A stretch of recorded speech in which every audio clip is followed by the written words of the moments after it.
Hi everyone, आप लोगों का स्वागत है फिर से एक नए वीडियो में। तो जो लोग 2026 में पहली बार ये वीडियो देख रहे हैं तो उन लोगों को सबसे पहले हैप्पी न्यू ईयर। आप लोगों का नया साल मुबारक हो। 2025 बीत गया तो जाने दीजिए, 2026 में हम लोग जो है कि तहलका मचा के रखेंगे। बहुत ही शानदार, बहुत ही जानदार चीज के लिए आप लोगों के लिए लेके आ गए हैं। यानी कि यहाँ से देखिए, सबसे पहला चीज हम लोग टारगेट करने वाले हैं।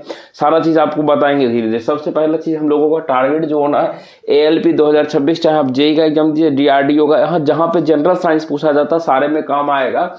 यानी कि हमारा जो है पढ़ाने का थोड़ा तरीका उल्टा है। यानी कि जनरल साइंस हम लोग देखेंगे, PYQ से सिलेबस की तरफ चलेंगे। यानी कि आज हम लोगों का फर्स्ट डे है, तो धीरे धीरे 10-20 जब ये क्लासें हो जाएगी तो आपको पता भी नहीं चलेगा कि कब आपका सिलेबस खत्म हो गया है। तो चलिए, हम जो है कि बोर्ड हमारे पास व्हाइट बोर्ड है, हौसला लेकिन जो है कि बहुत ही ज़्यादा है, तो उस हौसले से जो है कि जीतने का प्रयास करेंगे आपके दिल को, और जो है कि बहुत ही शानदार तरीके से आपको बताने का प्रयास करेंगे। तो चलिए, सबसे पहले शुरुआत करते हैं।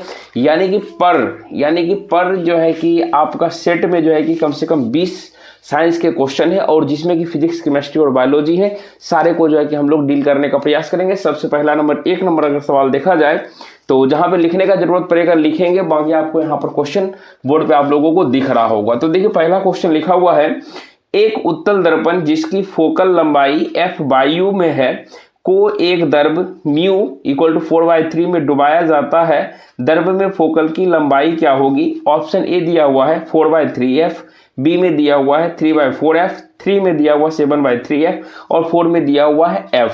तो इस क्वेश्चन का जो एक का जो है कि भैया इसका आंसर जो हो जाएगा f ही होगा, यानी कि फोकस ही होगा। सर फोकस क्यों होगा, इसके बारे में थोड़ा सा जानकारी दीजिए, पूरा वीडियो देखिएगा। तो देखिए, सबसे पहली चीज है कि फोकस जो दूरी होता है वह माध्यम के अपवर्तक सूचकांक पर निर्भर नहीं करती है। कि ये जो आप देख रहे होंगे यहाँ से इस तरह का साइन जो म्यू बना हुआ है, कहा कि ये जो फोकस जो है भैया इस पर जो है कि इसको हम लोग कहते हैं अपवर्तक सूचकांक कहते हैं। यानी कि बोला कि भैया ये फोकस दूरी जो होता है कि अपवर्तक सूचकांक पर निर्भर नहीं करता है।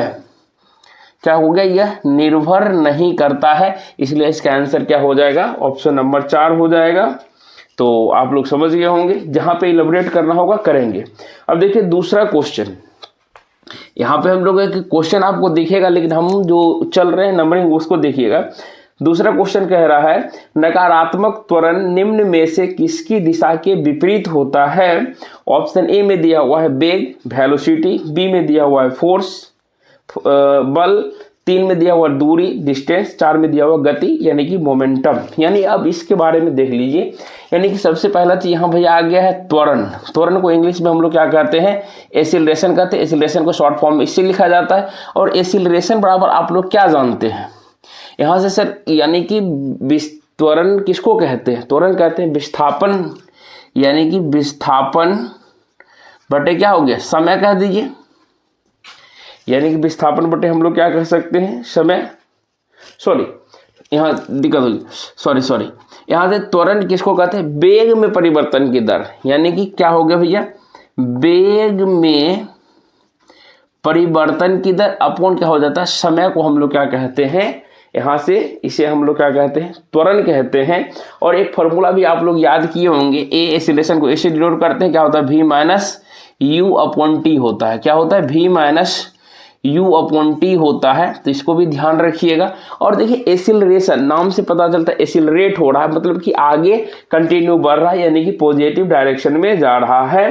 तो अब देखिए ए, इसका अगर यूनिट पूछा जाए तो वेग का यूनिट क्या होता है? मीटर होता है। यानी कि वेग मीटर पर क्या होता है? सेकेंड होता है। और इसका समय का क्या होता है? समय यानी सेकेंड। दोनों को हम लोग अगर निकालेंगे तो क्या हो जाएगा? मीटर पर सेकेंड स्क्वायर। यानी कि त्वरण का अगर आपसे कोई ऐसा ही मात्रक पूछता है तो आप उसको क्या बोलेंगे? मीटर पर सेकेंड स्क्वायर होता है। इस चीज को ध्यान रखना है। आगे देखा जाए तो यहाँ से त्वरण जो है कि आपसे पूछेगा भैया कि त्वरण कैसा यूनिट है, तो कहिएगा कि त्वरण जो है कि आपका वेक्टर यानी कि सदिश राशि है। कैसा राशि है?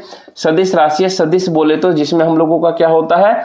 मास प्लस डायरेक्शन दोनों होता है। यानी कि मास प्लस डायरेक्शन जब दोनों हो जाएगा उसको हम लोग क्या बोलेंगे? वेक्टर राशि कहते हैं, सदिश राशि कहते हैं। ठीक है। उसके बाद देखिए, यहाँ से क्वेश्चन जो हम लोगों को पूछा गया था कि त्वरण जो है कि किसके निगेटिव होता है, तो चर्चा किस में हो रहा है भैया, सिर्फ और सिर्फ वेलोसिटी का चर्चा हो रहा है, इसलिए इसका आंसर क्या हो जाएगा, वेलोसिटी हो जाएगा। अब एक चीज ध्यान रखिए, अगर मानिए क्वेश्चन के अनुसार क्या बोला, नकारात्मक त्वरण किसके हो गया, वेग के दिशा के विपरीत हो गया, विपरीत होगा तो क्या हो जाएगा, त्वरण का मान हो जाएगा निगेटिव हो जाएगा। अगर कौन सा दिशा हो जाएगा, विपरीत दिशा होगा। कौन सा विपरीत दिशा होगा, वेलोसिटी, यानी कि वेग अगर विपरीत दिशा में है तो हमारा त्वरण क्या हो जाएगा, निगेटिव हो जाएगा। अगर जो है कि यही मानिए अगर आपका पॉजिटिव यानी कि दिशा में है, किसके दिशा में है भैया, वेलोसिटी के दिशा में है, यानी कि हमारा जो है कि वेग के दिशा में अगर जो है कि हम लोग चलेंगे तो उस समय हमारा त्वरण का मान क्या आ जाएगा, पॉजिटिव आ जाएगा। तो इस चीज को ध्यान रखिएगा। और देखिए यहां से जो है ऑप्शन 2 में दिया हुआ बल, बल बोले तो फोर्स, यहाँ ऑप्शन भी देखते रहिए, फोर्स हो गया, ये वो दूसरा ऑप्शन है। तो F बराबर क्या होता है, m इंटू ए, एफ का फॉर्मूला क्या होता है, F इंटू ए, मास इंटू एसेलरेशन, एसेलरेशन बोले तो त्वरण, ठीक है। तो इसका अगर यूनिट कोई पूछेगा SI यूनिट फोर्स का, तो आप क्या बोलिएगा, सर मास का होता है केजी, त्वरण का होता है मीटर पर सेकेंड स्क्वायर, तो आप क्या कहिएगा, केजी मीटर पर सेकेंड स्क्वायर। लेकिन इसी को हम लोग क्या जानते हैं, न्यूटन के नाम से जानते हैं, और न्यूटन को हम लोग कैपिटल एन से डिनोट करते हैं। और हमारा फोर्स जो है कि भी कैसा क्वांटिटी है, ये भी हमारा वेक्टर क्वांटिटी है, सदिश राशि है। तो अब हम लोग आगे बढ़ते हैं, तीसरा ऑप्शन डिस्टेंस हो गया। चौथा देखिए मोमेंटम, चौथा ऑप्शन क्या दिया हुआ भैया, मोमेंटम दिया हुआ है। क्या दिया हुआ है, मोमेंटम। मोमेंटम बोले तो यहाँ से इसको हम लोग कहते हैं संवेग, संवेग को हम लोग पी से डिनोट करते हैं। पी इक्वल टू क्या फॉर्मूला होता है, एम वी होता है, एम बोले तो मास होता है, वी बोले तो वेलोसिटी होता है। तो इसलिए होता है, इसका यूनिट क्या हो जाएगा, केजी मीटर पर सेकेंड। तो याद रखिएगा संवेग अगर आपसे पूछे तो कौन सा क्वांटिटी है, तो इसे भी हम लोग क्या कहते हैं, यह भी वेक्टर क्वांटिटी है, यानी कि सदिश राशि है। इसमें भी हमारा क्या है, दोनों चीज है, क्या कहिए, मैग्नीट्यूड के साथ साथ जो है कि हमारा मास भी है, ठीक है। तो इस प्रकार से जो है कि हमारा दूसरा क्वेश्चन यहाँ पर समाप्त होती है। तो इसी प्रकार से इलेबोरेट करते चलेंगे। आपके बोर्ड पे है, निम्नलिखित में से किस अभिक्रिया द्वारा उच्च प्रतिक्रिया वाली धातुओं का निष्कासन होता है। ये क्वेश्चन जो है किससे रिलेटेड है भैया, आपका है धातुओं का निष्कासन। अब देखिए धातुओं का निष्कासन जो है कि यहाँ से देखिए इसको 3 श्रेणी में धातुओं को बांटा गया था। एक होता है सबसे लो क्वालिटी का निम्न, एक होता है मध्य, एक होता है उच्च श्रेणी का। तो यहाँ पर क्वेश्चन जो हमसे पूछा गया है, यानी कि उच्च श्रेणी के धातु को जो है कि हम लोग निष्कासन जो करेंगे वह किस विधि से करेंगे। तो यानी कि देखिए सबसे लो कैटेगरी का जो होता है उसको हम लोग क्या कहते हैं, नॉर्मली गर्म करके निकाल लेते हैं। मध्य वाला होता है उसमें जो है कि थर्मिट यानी भर्जन प्रोसेस से कर लेते हैं। लेकिन इसमें जो है कि जो है उच्च श्रेणी आएगा, तो अकॉर्डिंग टू ऑप्शन में देखिए, एक में है कैल्सीनेशन, बी में है इलेक्ट्रोलाइसिस, सी में है रोस्टिंग, डी में है रिडक्सिंग बाय एप्रोप्रिएट रिड्यूसिंग एजेंट। तो यानी कि ऑप्शंस के अनुसार जो है कि आपका ऑप्शन नंबर बी सही है, इलेक्ट्रोलाइसिस। क्या बोलते हैं भैया, इसको इलेक्ट्रोलाइसिस कहते हैं, यानी कि इसको हिंदी में अगर बोले तो विद्युत अपघटन कहते हैं। क्या कहते हैं इसको हम लोग, विद्युत। अब देखिए इलेक्ट्रोलाइसिस होता क्या है, तो इलेक्ट्रोलाइसिस सिंपल सी देखिए नाम से पता चलता है, विद्युत अपघटन, विद्युत के द्वारा जो कि अपघटन मतलब अलग अलग करना। तो सिंपल सी बात है, अगर इसके विधि से जो है कि अगर देखा जाए तो जैसे हो गया हम लोग सोडियम हो गया, ठीक है, एग्जाम्पल ध्यान रखिएगा, मैग्नीशियम हो गया, मैग्नीशियम हो गया, और जो है कि आपका कैल्शियम जो हो गया, यह सब जो है कि आपको किसके द्वारा निकाला जाएगा बाहर, यानी कि इलेक्ट्रोलाइसिस के द्वारा जो है तो इसको हम लोग क्या कर लेते हैं, बाहर कर लेते हैं। जिसमें देखिए कि क्या होता है कि इसमें जो है इलेक्ट्रोलाइसिस जब विद्युत अपघटन होता है तो एक होता है कैथोड होता है और एक होता है एनोड।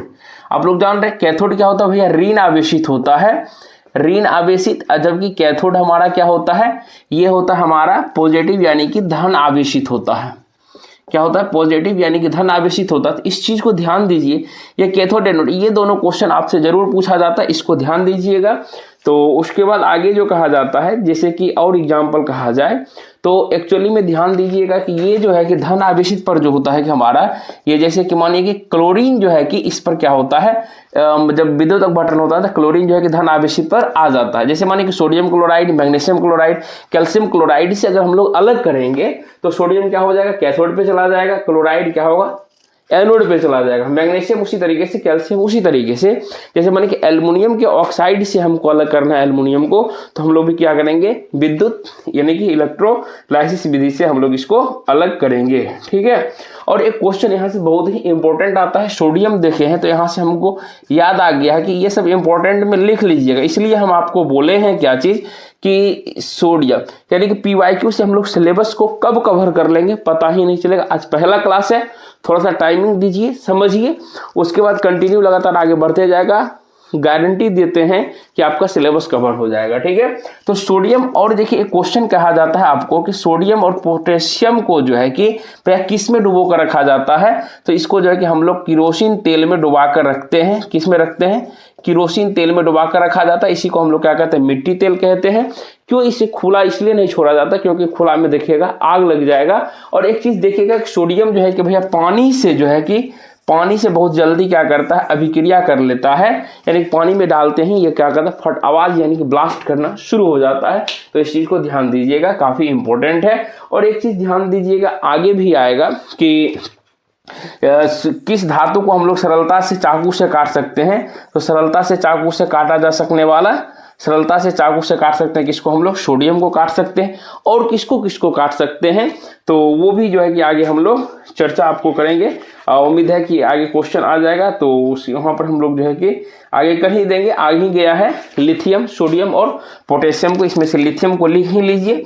और जो है कि यह क्वेश्चन बहुत बार रिपीटेड होगा कि कौन से धातु को हम लोग चाकू से आसानी से काट सकते हैं, तो आप ऑप्शन में ज़्यादातर सोडियम रहता है। लेकिन ध्यान दीजिएगा कि एक बार क्वेश्चन इस बार ALP 2024 में आया था कि किस धातु को हम लोग आसानी से जो है कि चाकू से नहीं काट सकते हैं, तो अकॉर्डिंग टू ऑप्शन हमने जो है कि मार दिया था, जिसमें 3 ऑप्शन था, एक सोडियम, पोटेशियम और लिथियम दिया हुआ था, चौथा में शायद कॉपर था, तो कॉपर आंसर वहां पे हमने दे दिया था। उसका भी प्रीवियस ईयर कराएंगे तो आपको जरूर बताएंगे। ठीक है।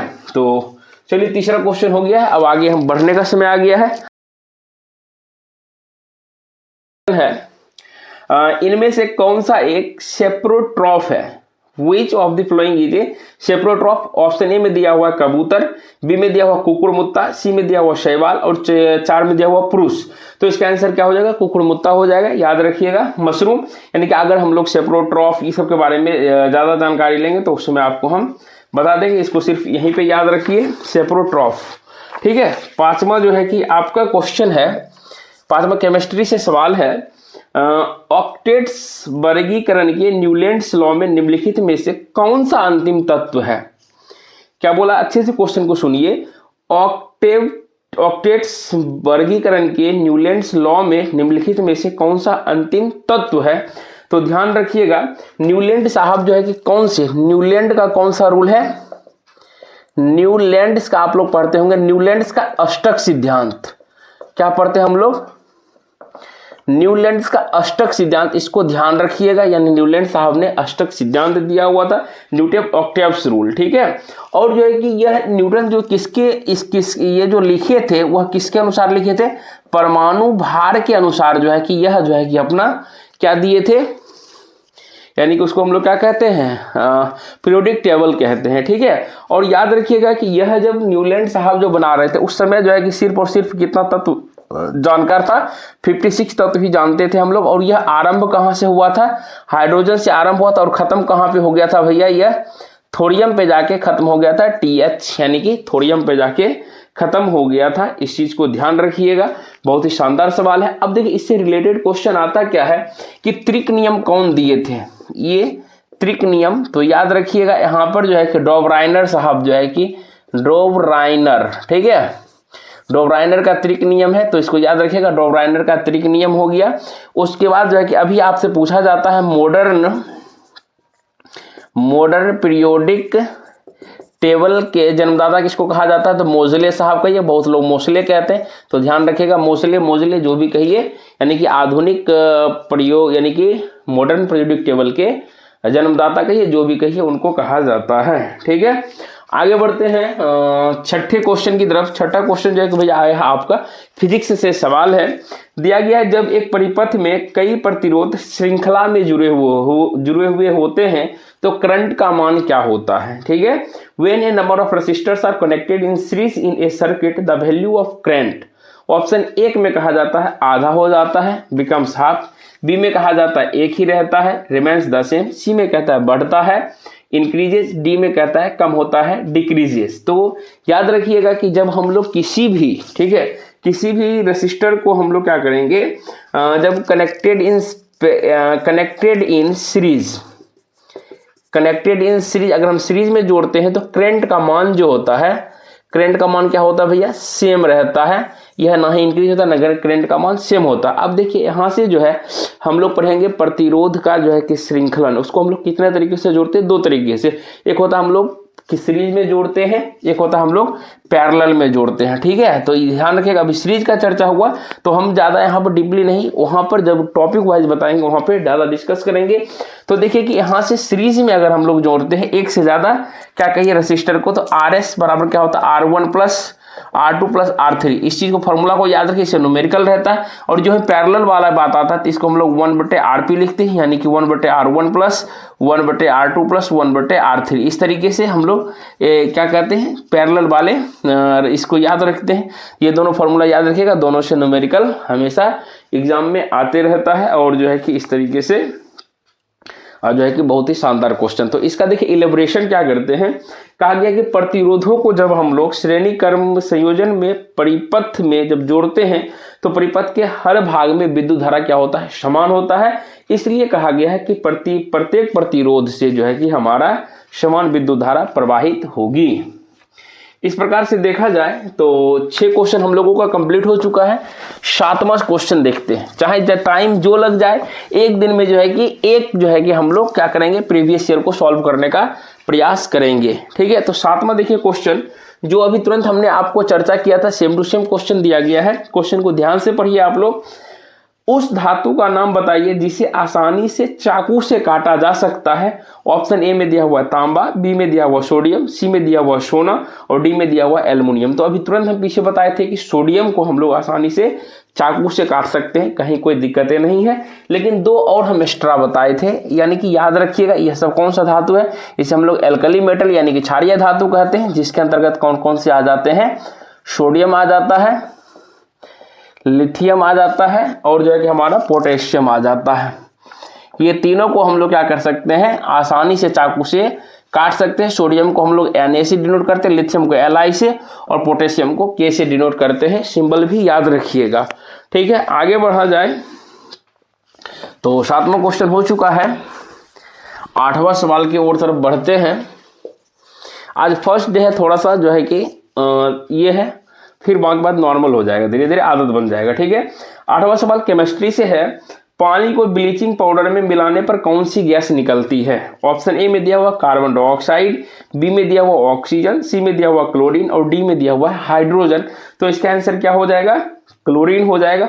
आप लोग जानते ही क्या हो जाएगा, क्लोरीन हो जाएगा। यानी कि ब्लीचिंग पाउडर, सबसे पहले थोड़ा सा जान लीजिए कि ब्लीचिंग पाउडर जो होता है वह क्या होता है, ब्लीचिंग पाउडर का जो फॉर्मूला होता है याद रखिएगा, CaO क्या होता है, CaOCl2 याद रखिएगा क्या होता है, CaOCl2 ब्लीचिंग पाउडर का ये फॉर्मूला होता है। अब देखिए क्वेश्चन में क्या कहा गया कि यानी कि पानी को ब्लीचिंग पाउडर में मिलाना है, यानी कि CaOH का होल ट्वाइस यहाँ पर क्लोरीन गैस निकलता है और यहाँ पे क्या हमको मिलता है, CaOCl2 प्लस H2O मिलता है। तो इस चीज को ध्यान रखिएगा, ठीक है। और यहाँ से ये रिएक्शन को ध्यान रखिएगा, ये हमारा क्या हो गया, ब्लीचिंग पाउडर हो गया। तो अब देखिए यहाँ से बोला क्या कि ब्लीचिंग पाउडर को जब हम लोग पानी में, यानी कि बोले कि कैल्शियम ऑक्साइड को जब हम लोग H2O, देखिए इसको तोड़ के देखिए जल हो गया। तो यहाँ से इसी को हम लोग क्या कहते हैं, जब जो कैल्शियम ऑक्साइड को हम लोग पानी में मिलाते हैं तो इसको कहते हैं शुष्क बुझा हुआ चूना। याद रखिएगा इसको क्या कहते हैं, शुष्क बूझा हुआ चूना। भैया ये क्वेश्चन आपको बहुत बार घुमाएगा कि शुष्क बूझा हुआ चूना का जो है कि फॉर्मूला बताइए, तो आप क्या बताइएगा, CaOH का होल ट्वाइस कहा जाता है, ठीक है। तो चलिए बहुत ही शानदार ये क्वेश्चन आपका है। और बाकी आगे बढ़ते हैं क्वेश्चन नंबर 9 की ओर। 9 नंबर क्वेश्चन देखा जाए तो न्यूमेरिकल है, बहुत ही शानदार सवाल है, मजा आ जाएगा न्यूमेरिकल करने में। एकदम न्यूमेरिकल पर ध्यान दीजिए, कहीं हड़बड़ी, कुछ हड़बड़ी नहीं है, अच्छे से पढ़िए, मन लगा के पढ़िए, दिल लगा के पढ़िए। क्वेश्चन देखिए, 4 किलोग्राम भार की एक वस्तु क्षैतिज दिशा में 5 मीटर प्रति सेकंड की गति से बढ़ रही है, इसकी गति 10 मीटर प्रति सेकंड तक बढ़ने के लिए इस पर किया गया कार्य कितना होगा। यानी कि ये सबसे पहले आपको पता होना चाहिए। यह जो क्वेश्चन दिया गया है किस चैप्टर से है, वर्क एनर्जी पावर से। यह न्यूमेरिकल दिया गया, ऐसा नहीं कि डिफिकल्ट है, तो बहुत यानी कि वर्क के बारे में पूछा था। अब देखिए यहाँ से इसको अगर आप पढ़ते हैं तो यानी कि वर्क का change in kinetic energy. Kinetic energy का फॉर्मूला क्या होता है, half mv² minus mu² half, ठीक है। तो यहाँ से हाफ मास कॉमन ले लिया तो हो जाएगा v² माइनस u²। अब देखिए हाफ मास कितना दिया हुआ है, मास दिया हुआ है भैया 4 किलो। कितना दिया हुआ है, मास दिया हुआ है यहाँ से 4 kg दिया हुआ है v²। अब देखिए क्या बोला, चल कितना से रहा है, वस्तु 5 मीटर प्रति सेकंड से चल रहा था, u हो गया 5 मीटर पर सेकंड। अब v बोला कितना पकड़ना चाहिए, 10 मीटर पर सेकंड होना चाहिए, ठीक है। तो कोई दिक्कत नहीं है यहाँ से। अब जो है कि इसको सॉल्यूशन करते हैं तो v मतलब v का स्क्वायर 10 100 u² 5 25 कितना हो गया भैया, यहाँ से 1/2 गुने 4 गुने 75 2 दूनी 4 75 दूनी 150 जूल। चूंकि वर्क का यूनिट क्या होता है, जूल होता है, तो याद रखिएगा, यानी कि जूल 150 जूल हो गया। तो कितना आसान सा न्यूमेरिकल दिया हुआ है। तो ये सब जो है कि अगर मानिए इस सब को सर इस तरह से अच्छे से यहाँ पढ़ा रहे हैं तो क्या आप लोग कुछ मेरे लिए किए हैं, बहुत आप लोगों के लिए कुछ किए हुए हैं। तो उसके लिए हम लोग नेक्स्ट वीडियो का इंतजार कीजिए, आप लोग मिल जाएगा। 9 सवाल कंप्लीट है। अब 10वें सवाल की तरफ मूव करते हैं। 10वां सवाल अगर देखा जाए, मज़ा आता है, न्यूमेरिकल सारा चीज़ करवाएंगे, ठीक है, टेंशन मत लीजिए। क्योंकि देखिए इतना हम क्यों करवा रहे हैं आपको, हमको पता है। देखिए अगला क्वेश्चन 10वां क्वेश्चन जो कह रहा है, प्रतिरोध का SI मात्रक क्या है, the SI unit of resistance, ठीक है। तो SI यूनिट ऑफ क्या पूछा गया है, SI unit of resistance. Resistance बोले तो प्रतिरोध। तो आप लोगों को याद है, देखिए ऑप्शन में दिया हुआ है, एक में दिया हुआ है जूल, बी में दिया हुआ कूलम्ब, 3 में दिया हुआ है ओम, 4 में दिया हुआ है न्यूटन। तो देखिए आपको पढ़ा चुके हैं, अभी तुरंत जस्ट पीछे पढ़ाए थे कि वर्क और एनर्जी का क्या होता है यूनिट, जूल होता है, जबकि चार्ज कूलम्ब का होता है। अब देखिए न्यूटन क्या होता है, फोर्स का होता है। बाकी एक ऑप्शन बचा ओम, ऐसे भी आप इसको टिक कर सकते हैं, क्या हो जाएगा ओम, ठीक है। और ओम को हम लोग इस तरीके से डिनोट करते हैं, इस चीज को ध्यान रखिएगा, ठीक है। रेसिस्टेंस को कैपिटल R से हम लोग डिनोट करते हैं, ठीक है, याद रखिएगा यहाँ से। अब देखिए कि चलिए आगे बढ़ेंगे, इसको इतना कुछ क्वेश्चन है नहीं, ठीक है। और जो है कि एक चीज याद रखिएगा, क्या याद रखिएगा, दाब। अच्छा एक चीज बताइए, दाब का ऐसा है मतलब, इसको छोड़ दी, थोड़ा सा अलग हम चलते हैं एक्स्ट्रा में। दाब का SI मात्रक क्या हो जाए, इसको पास्कल याद रखिएगा। दाब को हम लोग क्या कहते हैं, पास्कल कहते हैं। पास्कल को PA से डिनोट किया जाता है। और अगर आपसे कोई पूछे दाब का फॉर्मूला क्या होता है, तो दाब बोले तो प्रेशर, ठीक है। प्रेशर बराबर क्या होता है, परनोद बटे क्षेत्रफल।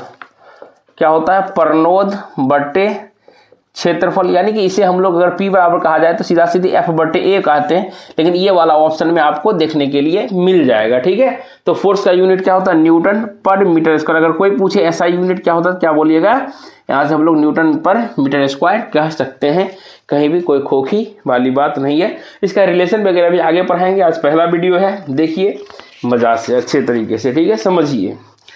आगे देखिए कि 11 नंबर, हम तो सोचेंगे इलेबरेट करने का, बहुत धीरे धीरे जब आगे बढ़ेंगे, कंटिन्यू आदत बनेगा तो इलेबरेट भी करेंगे आपको।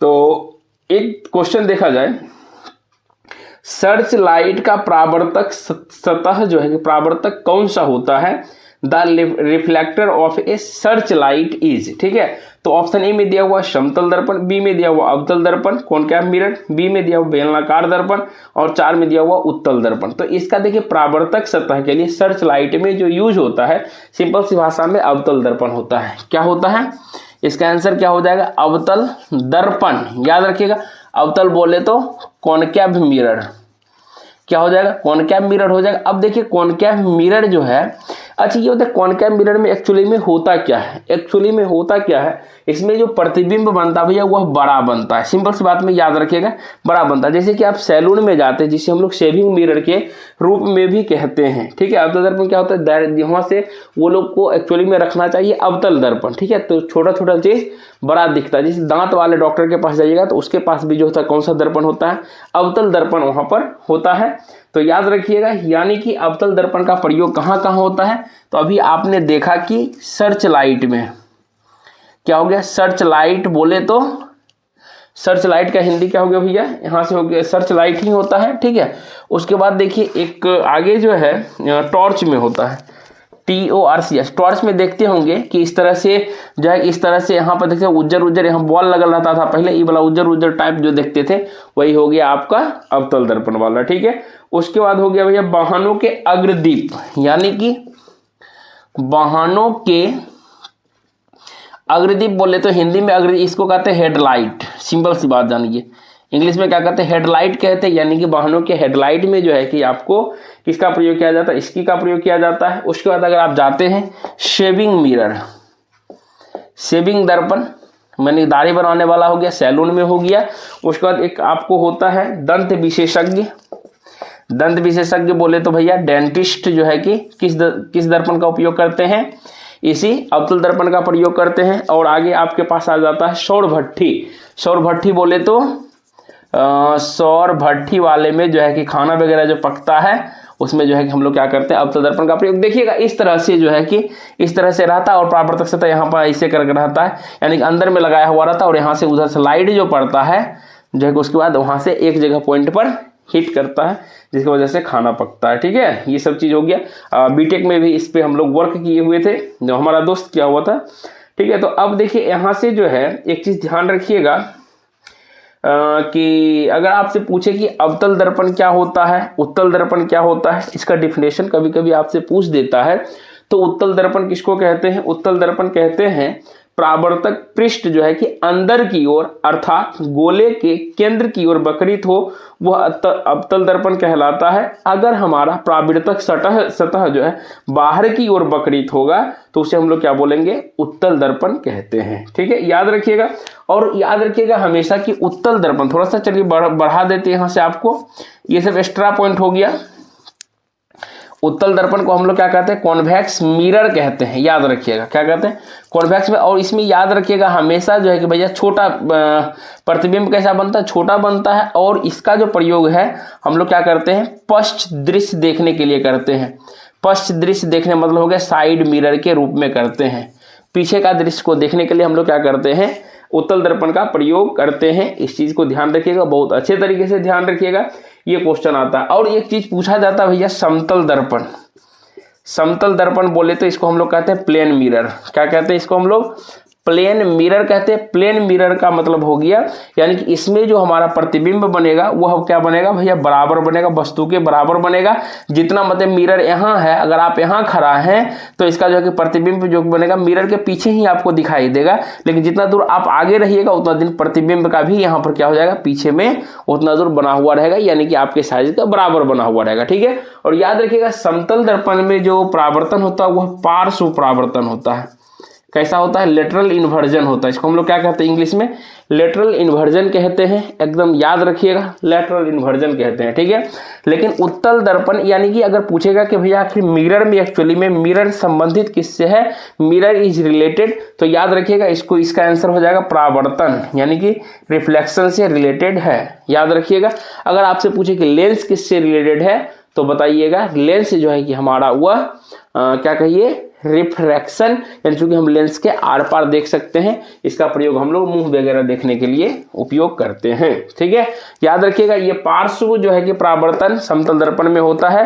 लेटरल इन्वर्जन, लेटरल इन्वर्जन क्या होता है, अगर आप आईना में जाइएगा, दाहिना हाथ उठाइएगा तो लगेगा कि वहाँ बायां हाथ उठा है, अगर हम लोग बायां हाथ उठाते हैं लगता है कि मिरर में दायां हाथ उठाए हैं। इसी को हम लोग कहते हैं पार्श्व परिवर्तन परावर्तन कहते हैं। और एक चीज है इसी से रिलेटेड है भैया, एम्बुलेंस, AMBULANCE, एम्बुलेंस को आप देखते होंगे कि किस तरीके से लिखा जाता है, इस तरह से EC इस तरह से भैया एन ऐसे करके देखते हैं ना, इस तरीके से लिखा जाता है। एम्बुलेंस को उल्टा लिखा जाता है, लेकिन जब हम लोग आगे देखते हैं तो हम लोगों को सीधा दिखता है कि इस गाड़ी में क्या लिखा हुआ है, एम्बुलेंस लिखा गया है। ठीक है, तो बहुत ही शानदार क्वेश्चन और बहुत ही शानदार इसका जो है कि हमने जवाब दिया आप लोगों को। ठीक है, तो चलिए आगे बढ़ते हैं।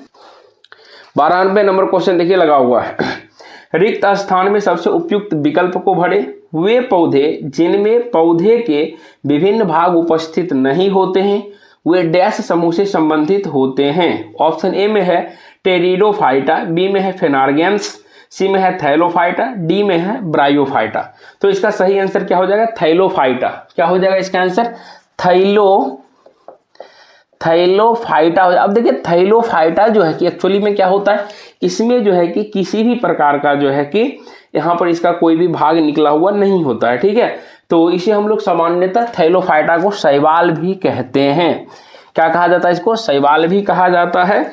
और इसके अंतर्गत जो है कि एग्जाम्पल कौन कौन से आते हैं, यूलोथ्रिक्स, कैलेडोफेरा, अल्बा, स्पाइरोगायरा, कारा आदि सब जो है थैलोफाइटा समूह के हैं। जबकि बायोफाइटा क्या होता है, यानी कि ये जो है कि इसका ऑप्शन एक दिया हुआ था ब्रायोफाइटा, तो इस दोनों को ध्यान रखिए। थैलोफाइटा तो जान गए कि इसमें कोई भी भाग नहीं होता, लेकिन ब्रायोफाइटा में जो होता है कि इसमें क्या होता है, पादप होता है, तना होता है, पत्ता जो है कि सारा चीज अलग अलग पार्ट में डिवाइड होता है। इसे हम लोग पौधों को पादप वर्गों को क्या कहा जाता है, उभयचर कहा जाता है। सिंपल सी बात है, इसमें पौधा पत्ती सारा चीज होता है। ठीक है, तो चलिए आगे बढ़ते हैं। इसमें तो ज़्यादा दिमाग लगाना नहीं है हम लोगों को। और 12 क्वेश्चन कंप्लीट हो गया। अब देखिए 13 नंबर सवाल भी जो है कि वह आपके बायोलॉजी से ही रिलेटेड है। कह रहा है कि रेन बियर के नोड्स सूक्ष्म रिक्त स्थान होते हैं जो डैश में पाया जाता है। ए नंबर ऑप्शन है माइलिनकृत एक्सॉन, बी में है ग्रंथि कोशिकाओं, सी में है ओस्टियोब्लास्ट्स और डी में है कोंड्रोब्लास्ट्स। ठीक है, तो ये जो है देखिए कि सारा चीज कौन सा हम लोगों को मैक्सिमम 9-10 से है, लेकिन यह जो कि इसका चर्चा है कहीं ना कहीं, लेकिन ये एक्चुअली में हायर लेवल जब बायोलॉजी 12th वगैरह में जाइएगा तो वहां पे आपका चर्चा होगा। तो यानी इसका फिगर बगल में लगा देते हैं, देख लीजिएगा। तो इसका आंसर क्या हो जाएगा, माइलिनेटेड एक्सॉन। ठीक है, रेन बियर को जो बीच में रिक्त स्थान से हम लोग क्या कहते हैं, माइलिनकृत एक्सॉन कहते हैं। थैंक यू, धन्यवाद। चलिए आगे 13 क्वेश्चन हो गया। अब हम लोग बढ़ते हैं 14 नंबर सवाल की तरफ। और देखिए 14 नंबर जो है कि क्वेश्चन यह आपको केमिस्ट्री से संबंधित है। बहुत ही शानदार सवाल है। कह रहा है एक परमाणु में न्यूट्रॉनों की संख्या किसके बराबर होती है। तो ऑप्शन ए दिया हुआ है द्रव्यमान संख्या माइनस परमाणुओं की संख्या, बी में है परमाणु संख्या, सी में है इलेक्ट्रॉन की संख्या और 4 में है द्रव्यमान संख्या। तो एक चीज हम आपको मेन इसका टॉपिक थ्योरी पे लेके चलते हैं और यह थ्योरी से आपको जो है कि आंसर क्लियर होगा। ठीक है, और यह एएलपी का जीडीसी का एग्जाम हुआ था, उसमें भी क्वेश्चन पूछा गया था। तो माने कि कोई भी एक एलिमेंट है, ठीक है, एक एलिमेंट के ऊपर में हम किस चीज को लिखते हैं और एलिमेंट के नीचे किस चीज को लिखते हैं आप लोगों को पता होगा। सर ऊपर में जो हम लोग लिखते हैं मास नंबर लिखते हैं, क्या लिखते हैं, मास नंबर लिखते हैं और मास नंबर को ए से डिनोट करते हैं। और सर नीचे में लिखा जाता है एटॉमिक नंबर लिखा जाता है। ठीक है, एटॉमिक नंबर को हम लोग क्या करते हैं, किससे डिनोट करते हैं, जेड से डिनोट करते हैं। ठीक है, और एटॉमिक नंबर बराबर क्या होता है, नंबर ऑफ प्रोटॉन्स होता है। क्या होता है, नंबर ऑफ प्रोटॉन्स होता है। और ये एक्स क्या है भैया, ये जो है कि सिंबॉलिक यानी कि एटम का यानी कि chemical symbol for the element है। यह क्या है, केमिकल सिंबल है, chemical symbol for the element, for the element यानी chemical symbol for the element, यानी कि यह एटॉमिक नंबर जो है कि हमारा नंबर ऑफ प्रोटॉन्स के बराबर होता है। लेकिन आपसे क्वेश्चन में पूछा गया है कि भैया नंबर ऑफ न्यूट्रॉन्स क्या होगा। तो अब देखिए यहाँ से जो है कि मास नंबर बराबर जो है कि अगर आप फॉर्मूला देखेंगे तो मास नंबर का फॉर्मूला क्या होता है, ए, यानी कि अगर मास नंबर का फॉर्मूला लिखेंगे तो ए बराबर होता है, देखिए एटॉमिक नंबर अब प्लस में क्या होता है प्रोटॉन की संख्या, यानी ए बराबर होता है जेड प्लस एन। क्वेश्चन में ये वाला याद रखिए, आपसे न्यूट्रॉन पूछा है तो कहिएगा कि सर नंबर ऑफ न्यूट्रॉन बराबर क्या हो जाएगा, ए माइनस जेड। ए बोले तो यहां से हो जाएगा मास नंबर माइनस क्या हो जाएगा एटॉमिक नंबर।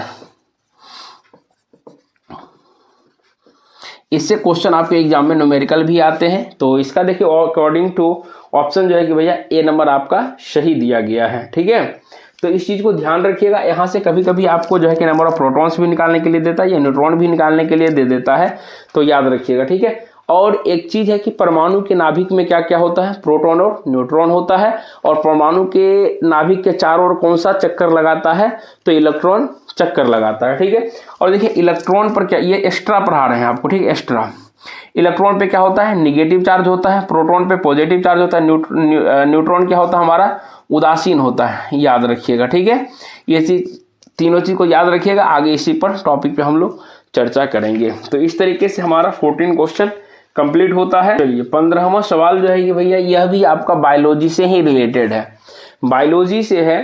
क्या कहा गया सुनिएगा, अलैंगिक प्रजनन लैंगिक प्रजनन से भिन्न है। अलैंगिक प्रजनन में डैश, ऑप्शन ए में है युग्मक के केंद्रकों का संलयन होता है, बी में दिया हुआ है प्रजनन में युग्मक पैदा होते हैं, सी में दिया हुआ है वंश विविधताओं को दर्शाता है, और डी में दिया हुआ है नए जीव जनक माता पिता के समान होते हैं। ठीक है, तो सबसे पहले यह देखिए किस चैप्टर से है, रिप्रोडक्शन चैप्टर से है।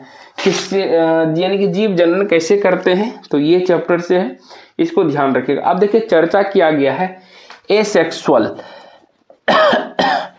एसेक्सुअल रिप्रोडक्शन का चर्चा किया गया है। एसेक्सुअल रिप्रोडक्शन किसको कहते हैं, और दूसरा एक होता है भैया सेक्सुअल रिप्रोडक्शन।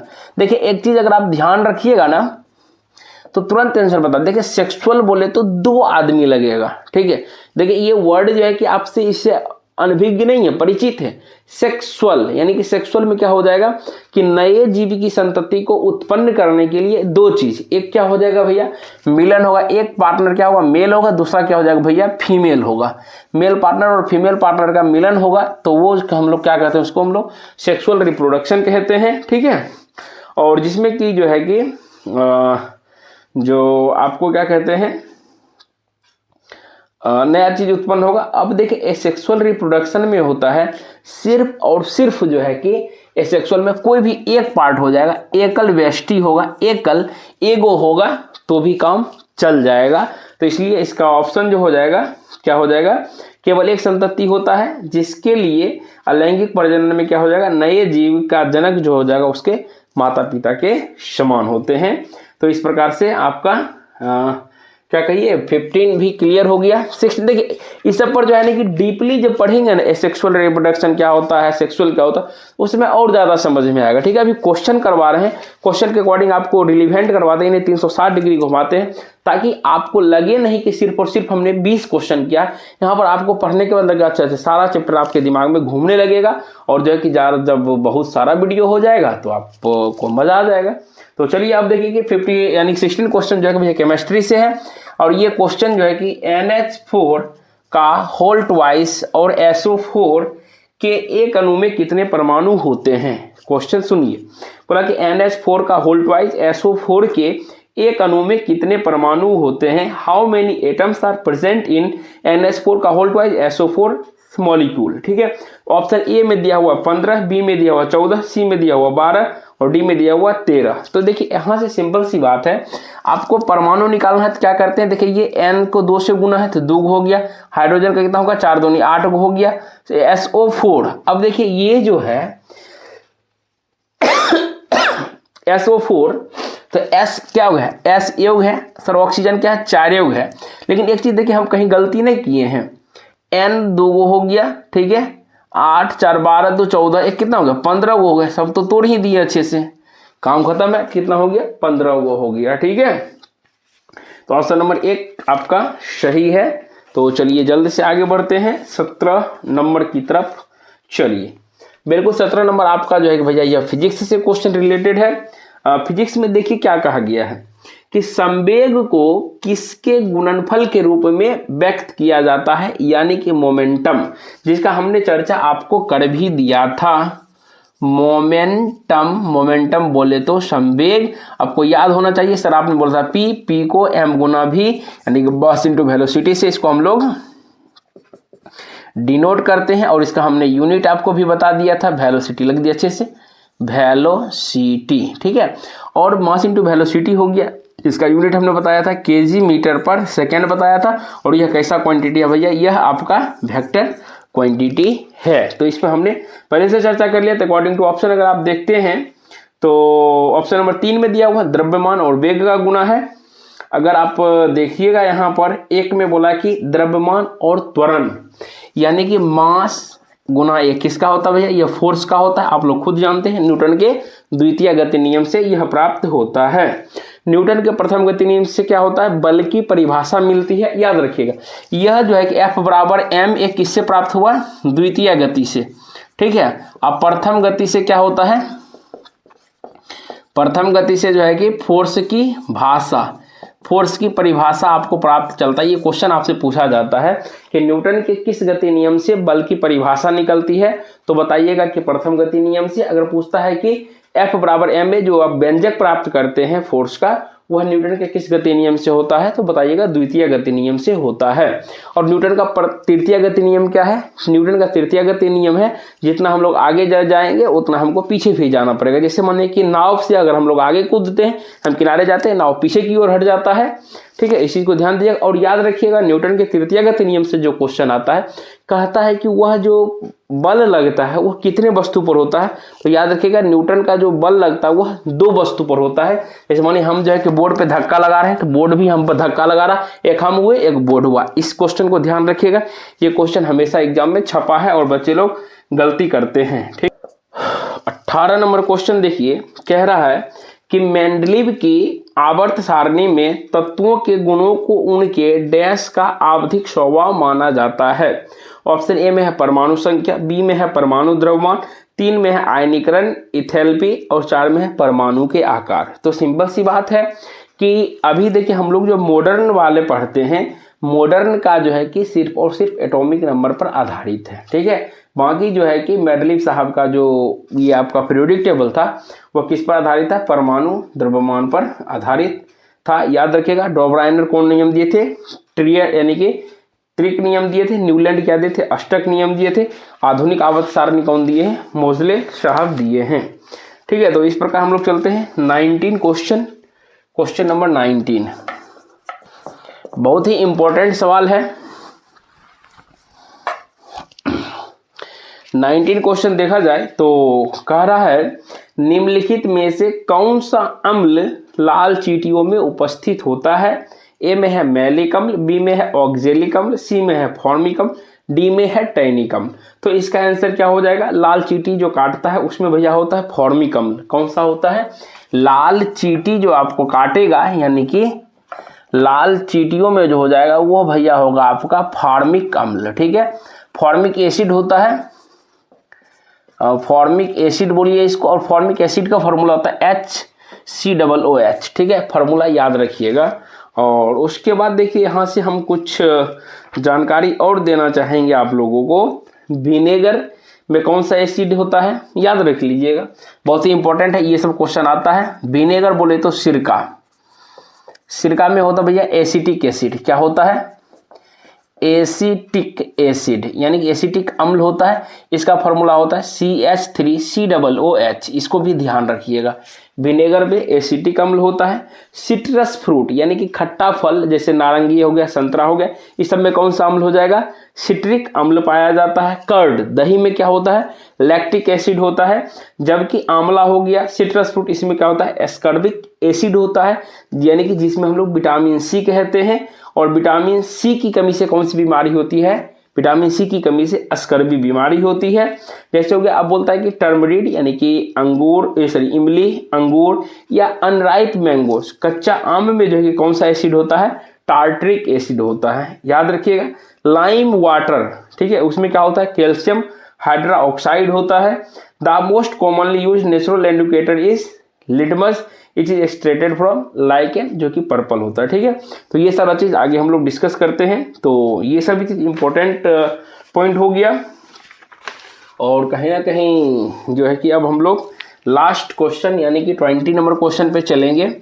और 20 नंबर क्वेश्चन में कहा गया है 1 किलो वाट इक्वल टू वाट, और आप लोगों को बहुत अच्छे से पढ़ा चुके हैं, सिखा चुके हैं।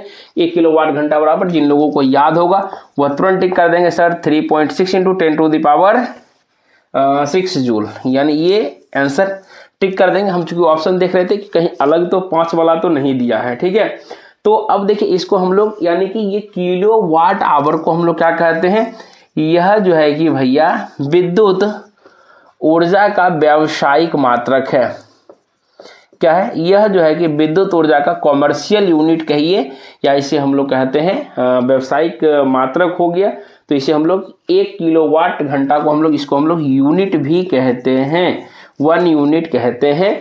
और जो है कि इसको हम लोग इलेबोरेट कर लेते हैं, तो आप जो है कि तुरंत कहिएगा कि जी सर देखिए 1 किलोवाट, तो 1 किलोवाट में कितना वाट होता है सर, 1000 वाट होता है, ठीक है। अब देखिए यहाँ घंटा है, 1 घंटा में सेकेंड कितना होता है सर, 60 × 60 सेकेंड। अब सर इसको सेकेंड में, इसको हम लोग वाट में क्यों बदले, चूंकि वाट सेकेंड, ठीक है।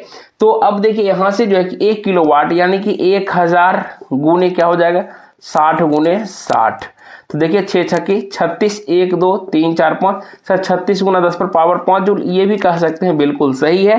अगर आप इसको अगर ये ऑप्शन रहेगा तो ठीक है, अगर ये ऑप्शन नहीं दिया हुआ है तो आगे बढ़ते हैं। 1 0 को पीछे कर लेंगे, 1 0 को पीछे करेंगे क्या हो जाएगा 10⁶ जूल हो जाएगा, इसको याद रखिएगा, ठीक है। बहुत ही शानदार। तो अब आप लोग ये बताइए कि आज का क्लास आप लोगों को कैसा लगा। अगर ये क्लास आपको पसंद आया तो वीडियो को लाइक कर दीजिए, चैनल पर नहीं तो सब्सक्राइब करके बेल आइकन को ऑन कर दीजिए। और प्रत्येक दिन सुबह के आपके घड़ी में 6:30 बजे आपको वीडियो मिल जाया करेगा। तो सुबह के 6:30 बजे आप वीडियो को देखिए, या तो 7 बजे आप लोग कमेंट कर दीजिए, सुबह 6:30 बजे चाहिए कि 7 बजे चाहिए। वीडियो को देखिए, एनर्जेटिक होइए और दिन भर जो है कि पूरा एनर्जेटिक रहिए, और जो है कि 2026 में झंडा गाड़िए। बाकी इसी तरह से एनर्जेटिक वीडियो आप लोगों के सामने लेके आएंगे। जय हिंद, वंदे मातरम।